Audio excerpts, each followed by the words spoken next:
నెల్లూరు జిల్లా సోమశిల జలాశయం నుండి చెన్నై త్రాగునీటి అవసరాల కోసం నీటిని విడుదల చేయగా ఆ నీటి ప్రవాహానికి తెలుగుగంగ జలాశయం దక్షిణ కాలువ లీకేజ్ అయింది.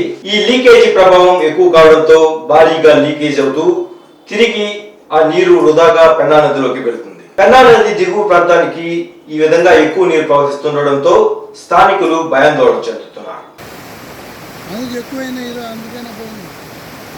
నెల్లూరు జిల్లా సోమశిల జలాశయం నుండి చెన్నై త్రాగునీటి అవసరాల కోసం నీటిని విడుదల చేయగా ఆ నీటి ప్రవాహానికి తెలుగుగంగ జలాశయం దక్షిణ కాలువ లీకేజ్ అయింది. ఈ లీకేజీ ప్రభావం ఎక్కువ కావడంతో భారీగా లీకేజ్ అవుతూ తిరిగి ఆ నీరు వృధాగా పెన్నా నదిలోకి వెళుతుంది. పెన్నా నది దిగువ ప్రాంతానికి ఈ విధంగా ఎక్కువ నీరు ప్రవహిస్తుండటంతో స్థానికులు భయాందోళన చెందుతున్నారు.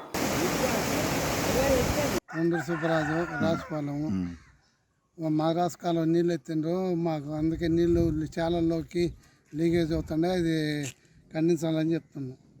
వస్తున్నాయి అవన్నీ రోడ్లు బాగాలేక కోసుకొని పోతున్నాయి ఏట్లకి.